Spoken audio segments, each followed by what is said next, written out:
to getting gear and setting things up, and now you can just broadcast yourself to the world at the push of a button. It's pretty crazy, but like we say around here, warts and all. What's up, folks? It's Steve Holmes. We're streaming live from the drum room here in Los Angeles.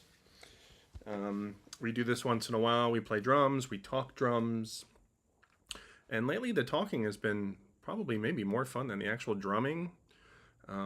So hopefully we'll get some decent questions and some comments. As always, we're experimenting with things around here. We rearranged the drum room. We've got a new light up above, and we've got a new table here for the laptop, so I can actually rotate and kind of show a little bit of the setup here. And we still have the overhead cam too. So this is about drumming. So if you're interested in drumming, talking drums, watching drums, that kind of thing, then this is for you. So we're going to start with just a little bit of a warm up, a little bit of improv, and then we'll see what folks are saying. All right. So thanks for hanging out. Let's play some drums.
man, you never know what's gonna never know what's gonna happen.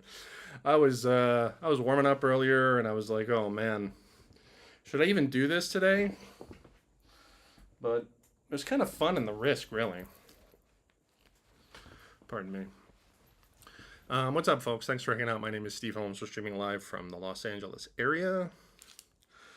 We're blessed into Facebook. We're blessed into YouTube. We're blessed into Twitter. And we're blessed into Twitch, actually, where I have literally no followers. But hey, it's easy with Restream. Just blast whatever channels you have an account with. That was fun. This is like a new lighting setup. There's a light that's kind of behind this camera here, but I want to mount it on the ceiling to get like the top down lighting. So it's an experiment. What do you guys think about the lighting? We'll see. We'll see. Let's check the audio. Make sure the talkie mic's on. The drum mics are off. Oh man, I have a pretty minimal setup here, but it's still a lot to juggle.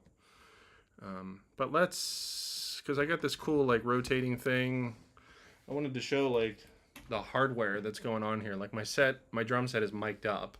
All the mics are going into this. This is an old Presonus Sapphire Pro 40 from Focusrite, not Presonus. My fault. All the mics are going into here. This is going optical out into this Universal Audio Apollo Twin X. And this is doing the processing of the real-time processing of the drums via Thunderbolt into the laptop that I'm talking to. Using their console software, actually, which I can kind of show really quick. I mean, we've done this before, but just to do it really quick, this is what console looks like. These are all the drums. I've got a room mic. I've got one overhead actually, because I used to have two overheads, and I took one overhead and I moved it to the end of the room for a room mic because I figured one overhead was okay for getting cymbals and stuff. It's a pretty small room, and I'm just on YouTube, so. But yeah, each channel has just very basic EQ and compression. The plugins aren't coming up actually because oh man, because they're showing up on this big screen here behind me. Let's turn this on and see what the plugin looks like. Turning on the screen may have adverse effects on the stream, so be warned. Oh yeah, look, there's the plugin. Let's bring the plugin over here, shall we? Where are you, plugin? You're over here. I'm going to bring the plugin down to here. Okay, so we got the plugin back, so now we can reshare the laptop. We can get rid of OBS, and boom. Okay, so this is the EQ on the overhead, and then on the kick, this is the EQ. There's a bunch of different Universal Audio plugins you can get with this stuff. It's just very basic EQ and compression, a little verb on the toms. Where's the snare? Here's the snare. We've got a little compression on the snare, and this is the EQ on the snare, and everything's getting sent to this auxiliary, and this is the this thing is saving my life. This is all the drums are going to this mastering plugin, which just kind of boosts everything. And I should say that I'm not an engineer, as most of you probably figured out by now. And we've got a little verb on the master. So you just like stock plugins. Like you don't have to do a lot these days, really. You just have to have a decent ear. So let's do this. So I thought that would be fun because folks keep asking about my setup. The cymbals and the drums, the specs for that stuff should be in the description of this stream. So anyone wants to check out the cymbal types and whatever, that should be in there. But this is it. This is the setup. So thanks for hanging out. Let's see what folks are saying on the interwebs. All right, this is the part where you get to watch me read comments. Cheers. Okay, so Bradley Livestream says, "Hey Steve, good to see you again." Just checking All right. Yeah, new heads. Kind of new heads. I was inspired lately by this drummer in the Ukraine on YouTube named Aleksandr Murenko, who is amazing. You guys should check out Alexander if you're not hip to him. I mentioned him on Facebook a couple of times. It's Aleksandr, Aleksandr Murenko. Check him out on YouTube. Check him out on Facebook. He is such a good drummer. He's got an amazing, one of the best drum sounds. His drum sounds like really, really good. And that inspired me, to be honest. And so I went out and bought a bunch of heads, and it made me want to like up my game. I love when that happens. You know, you find, you discover something new, and find different surprising sources of inspiration. Alexander's just like, he's just a master drummer. Love his playing. Let's see. Jeffrey Boyle says peace back to you, Jeff. Adam Wilson, your name sounds familiar. You've been to the stream before, right? Damn, those drums sound good. I really want the newer recording customs in natural wood. Yeah, dude, do it. We love the Yamaha drums around here. I'm a Yamaha artist, and this is the Phoenix line. So yeah, but the recording customs, obviously, they're right behind me. And I did a stream where I set up the recording customs, and we changed the heads and tuned them up, and that was super fun.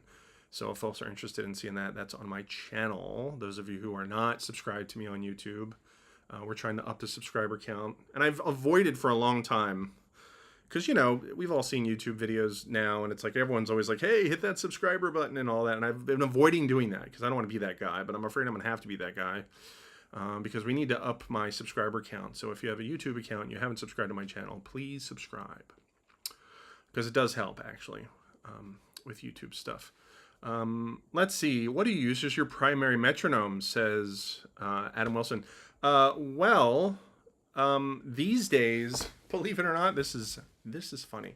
I have an old iPhone 6 here that's cracked. Check it out. And I use a couple different metronome apps on this, and this gets plugged into my Apollo box, and I throw like a compressor on there and just crank it up. And we like to practice along with, like, I'll put the click on just counts 1 and 2, that kind of thing. But yeah, the metronome currently is a very old iPhone, and I've done streams in the past and videos where I turn the click on, and maybe we'll do that at the end here, if I can get the Starship to work with the metronome. It shouldn't be a problem, but that's what I'm using. There's tons of good metronome apps. This one is called Synced, SYNKD. It used to be called something else. I kind of like that one, and there's another one too that I like. But there's several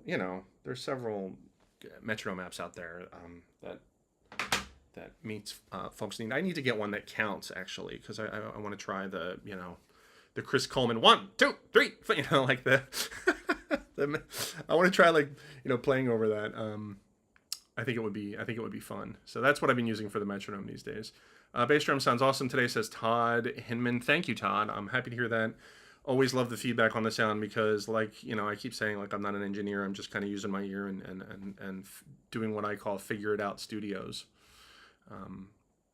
But having an idea of the sound you want before you even start, that definitely helps. But I'm happy to hear the bass drums sounding good. Let's see. Whole kit sounds awesome, says Todd. Awesome. Thank you, Todd. Really appreciate that. Let's see. Dave on Facebook says, bust out some Colaiuta licks. Today's his birthday, man. Vinnie is such a huge influence. I feel like there's a little Vinnie sprinkled in a lot of the stuff that I do in terms of soloing and fills and stuff. So happy birthday to the maestro, Vinnie Colaiuta, the greatest drummer ever, hands down. It's not even close.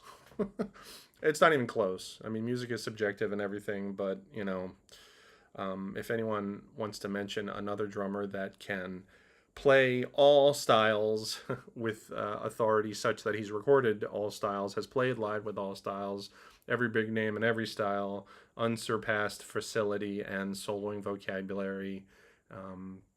It speaks for himself, Vinnie's timeline of gigs, especially over the last 10. Jeff Beck, Herbie, Sting, who does that, Yeah, I'd be lying if I didn't say Vinny. Like, yeah, he was kind of one of the mountaintops that I was chasing for a long time in my younger years. I think it's kind of obvious, maybe. Um, but yeah, just happy birthday to the goat, Vinny. His drumming has changed my life for sure. Let's see, Lavish D on YouTube. Lavish, what's up? Welcome back, buddy. Glad to see you active on Instagram again. Love the new camera setup. Thank you, Lavish. Yeah, with this new setup, it's easy. I'm using OBS to stream and also record clips. It's easy. Once you get real-time drum processing, it saves me the hassle of editing videos, right? You can literally just hit record, play a thing, and if you're happy with it, then you can just upload it right to you to wherever you want, actually. And as folks know, I've been really into the live streaming thing lately because it's kind of like fire and forget, you know, in terms of just getting information out there fast and easily. And it takes a little effort to get a decent live drum sound. And I'm not even going to go as far as to say that like my stuff sounds good. Like obviously it's subjective and all of that. But yeah, I've been posting stuff on Instagram because it's easy to just make clips with the setup now. And so I've been trying to get back on there. And Instagram, man, it's like a frenzy over there. As soon as you post content, within minutes, there's just so many people like, you know, interacting on your content. And I think it's really cool for that. It's a shame that streaming on YouTube is such a pain in the butt. Last I heard, like you can do it with this thing called Yellow Duck, which I've tried a couple of times, and literally like after I was done, I didn't even know like if it worked or not. It's because it's hard to find like streams after they're done on Instagram. It's just a big thing. So if anyone has any tips on that, I'm using Restream, and I was doing like the custom, you know, address for the streaming and setting that to Yellow Duck and signing in and hitting go, and it's a whole thing. Anyways, thanks, Lavish D. Let's see. Aiden Pierce says, sounds great. Thank you. Joshua says, smooth, awesome playing. Thank you very much. Adam Wilson making fun of my yeah. Those sounds, you know, like when you're playing, you're going for stuff. It's funny because those sounds that I make, like the exclaiming, like that can mean good or bad things. It can be like, you know, you try a thing and you succeed and you're like, or you try a thing and you fail, you're like it's the same sound, just like different tones, different contexts, you know. It's kind of like I heard someone, you know, mention it like a kung fu thing, like it's like kind of signifies like a release of energy, right? Because I actually like the build and the release. Like I like that kind of aspect to improvising, and so that's definitely part of it. Let's see. Joshua says, "Wowza, very much like you're playing." Says Dawood on Facebook. Thank you very much. Lots of compliments.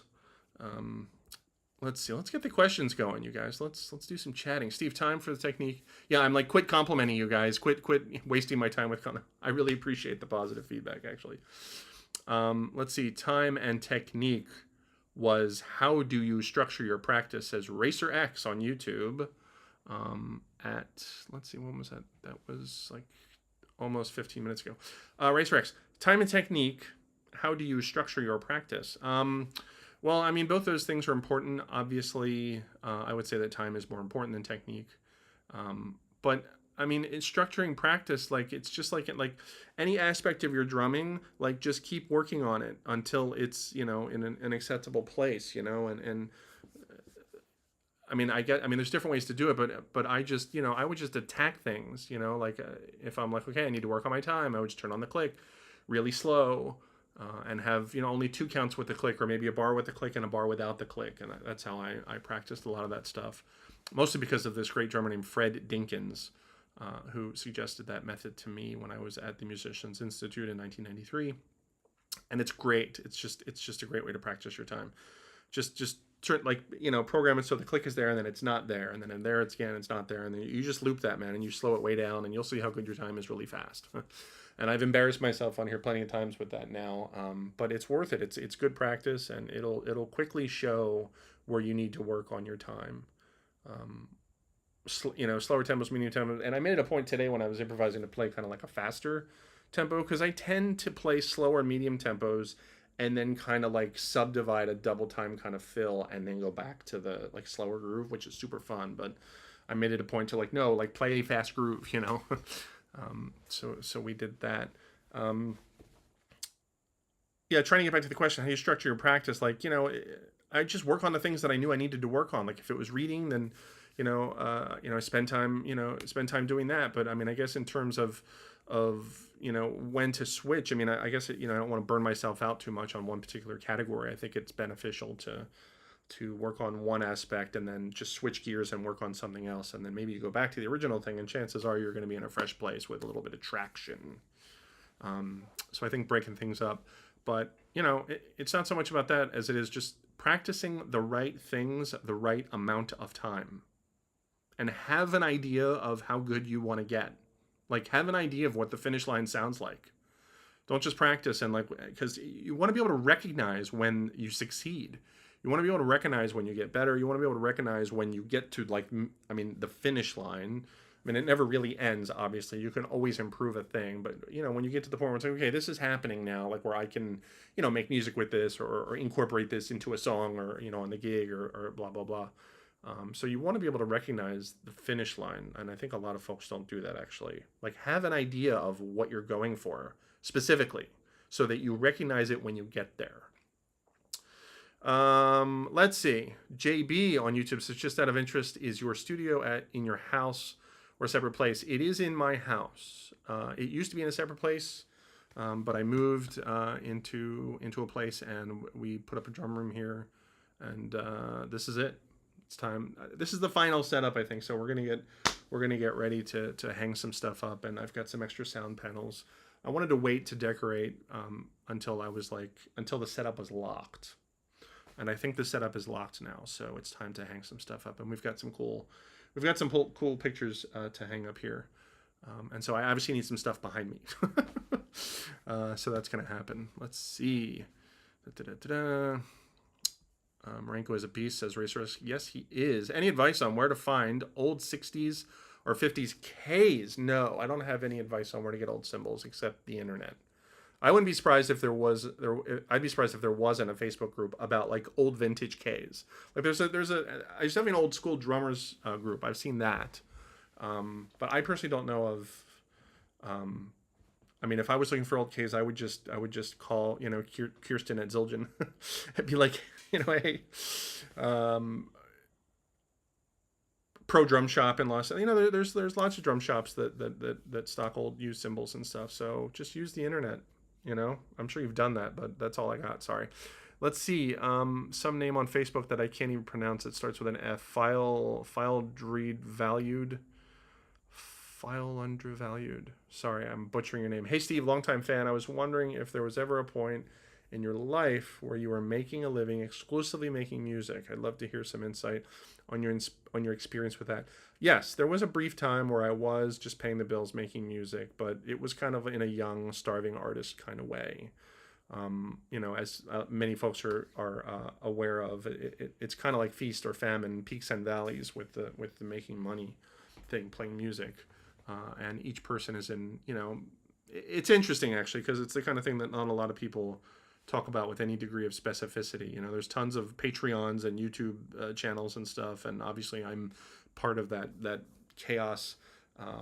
But there's no like course about like how to make money playing music, and even further, like, once you get some traction, it's like you succeed with that stuff. It's like, how to do your taxes? Do you need to start an LLC and blah, blah, blah? And do you charge people? And is there an invoice and all this stuff? And I don't have a lot of experience with that stuff, actually. I one of my weaknesses was just, I was always much better at just playing drums than I was at like, making money playing drums. Which is why I don't currently. I'm a video game designer, and I make a living making video games, actually, which folks may or may not know. So there's that. But there's guys out there that are doing it. They work all the time, and I keep mentioning the same names because I follow them on Facebook and I see them working all the time. And I have so much respect for these guys like Andy Sinisi, Steve Haas, these guys, Gene Coy. These are three guys in LA that just killing it, working all over the place. Joel Taylor. These are the guys that you want to bug, and they're just gigging all over the place in these little places. So it's easy to just, to track them down. I mean, not just little places, obviously big venues too, but the point is like they are accessible. So these guys you want to talk to, but it's all about making music, find the music makers in your area and make music with them. Let's see, and I'm also, no, it's funny, my iPhone 6 is an actual phone. Oh man, yeah, I'm using I had a 10. Thank God you can still use these iPhones after they're done. I had a 10 and it broke, and that's the camera. That's the overhead camera, is the 10. The 6 is the metronome, and this is my actual phone. This is a 14. This is my dog Benny. Let's see. Can you slowly show how to play 30-second notes? The sticking when you play 30-second note fills, it looks so easy. Your flow is amazing, says Nicholas Media on YouTube. Thank you, Nicholas. That's a good question. Let's talk about that a little bit. I have a video on my channel called, 30-second note phrasing using paradiddles. And just to dive into that a little bit, 30-second notes have always kind of eluded me. I was always kind of maybe too focused on the triplety stuff, probably because of, the styles that I was listening to and the drummers that I was into. They always had like the kind of flowy triplety kind of thing with Weckl and stuff. But when it was like on a medium tempo, a slower tempo, and like the triplety stuff kind of can't cut it in, so you gotta take it up to 30-second notes if you want to play fast. And a good friend of mine named Derek he's a great drummer, and he marched in the Blue Devils, played snare, and so he had a really good rudimental background, and so he kind of showed me this thing that he does, where he basically just plays like 30-second notes, using paradiddles, and the first stroke of the paradiddle or variant would be like, with a cymbal and a bass drum kind of thing. And it's a kind of thing that folks understand, but not a lot of people besides Virgil. Not a lot of people get the most out of this concept that you can. And so once I discovered that, I just spend time kind of improvising with paradiddles and doing like a double with the foot for a diddle. So like paradiddle, diddle with the foot. Like I'll demonstrate this stuff kind of slower.